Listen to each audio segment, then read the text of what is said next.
अनुपमा से related update लेकर आ चुके हैं हम आपके बीच में। तो श्रुति का एक और झूठ का पर्दाफाश जल्द ही होने वाला है। कौन करेगा श्रुति को बेनकाब, इस पे करेंगे इस वीडियो में बात। क्योंकि अभी जो आपको शाह परिवार में बर्थडे पार्टी में हंगामा के रूप में दिखाया जा रहा है, ये एक तरह से अंत नहीं, एक तरह से शुरुआत है। इस चीज का आगे भी आपको असर दिखेगा। कौन आएगा राही के पास समझाने के लिए कि तुमने जो शाह परिवार में अपनी माँ के साथ किया वो गलत किया। इसके बाद राही को हल्की सी ही सही लेकिन अपने मन में डाउट आने वाला है और वो चीज़ों को आगे वो कंटिन्यू करती हुई नजर आएगी। उसे समझ में आएगा कि बार बार, एक बार नहीं दूसरी बार ये हो गया जब उसको चीज़ें नहीं करनी थी, लेकिन फिर भी अचानक से उसके हाथों से ये सब कुछ हो गया। जैसे आपने देखा फर्स्ट टाइम आपको देखा कि किस तरीके से कैफे पे जाकर राही ने तोड़फोड़ मचाया, जबकि वो उसे पहले से ही समझाने का काम किया गया था। तो वही व्यक्ति फिर से आने वाली है राही के पास। मैं बात कर रहा हूँ ख्याति की। जी हाँ, जल्दी आपको देखेगा इस थप्पड़ कांड के बाद राही के पास कोई अगर आने वाला है, एक पॉजिटिव सोल जो अभी कोठारी परिवार में मौजूद है, या यूँ बोलूँ कि एकमात्र पॉजिटिव सोल जो कोठारी परिवार में मौजूद है, वो आने वाली है राही के पास। वो समझाने वाली है कि आखिरकार राही कर क्या आई है।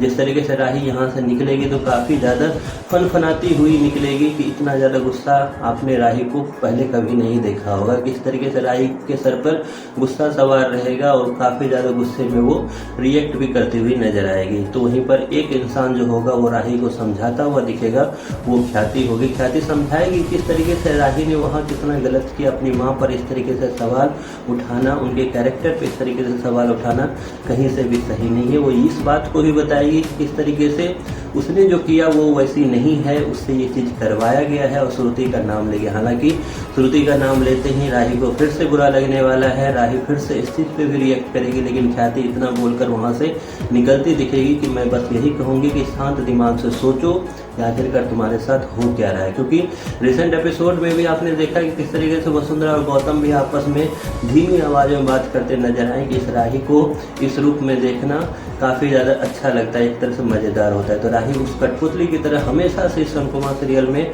बिहेव करती हुई आई है, जिसको हमेशा कोई ना कोई चलाने का काम करता है। पहले उसका पति मतलब बेरोजगार पति टिंकू वहाँ जाता है अनुपमा के पास और उसके बाद वहाँ से पारा चढ़ेगा राही का। देन उसके बाद राही जो एक तरह से इल्ज़ाम लगाना स्टार्ट करती है अनुपमा पे, वो आपको जल्द प्रोमो में आपने देखा ही है, एपिसोड में भी आप देखोगे। लेकिन उस चक्कर में फिर चाहे श्रुति के द्वारा भड़काया हुआ हो या टिंकू के लिए जाकर खड़े होना हो, हमेशा से राही को गिरने का ही काम राही ने खुद किया है। और इस बार फिर उसी में चार चांद लगाते हुए राही दिखेगी, जिसमें राही को खुद थप्पड़ खाना पड़ेगा, जो आपने प्रोमो में भी देखा। लेकिन यहाँ चीज़ें खत्म नहीं होगी, धीरे धीरे ही सही, लेकिन राही के मन में श्रुति के लिए जो है हल्की सी डाउट क्रिएट होना स्टार्ट होगा, जो श्रुति का एक तरह से पर्दाफाश होना स्टार्ट होगा। वहीं पर दिग्विजय जो है जल्द ही राही से और कोठारी परिवार में भी मिलने वाला है इस चीज़ के लिए, क्योंकि उसका भी पर्सनल लड़ाई हो चुकी है। जहां उसको भी घर से निकालने का काम गौतम और वसुंधरा ने किया है, तो उस चीज़ का भी बदला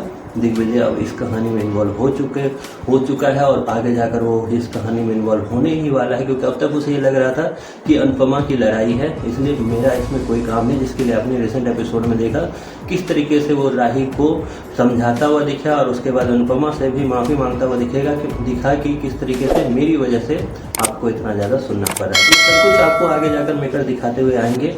किस तरीके से आप इतने एक्साइटेड हो, इसके बारे में आपकी जो भी राय है कमेंट बॉक्स में जरूर बताएं।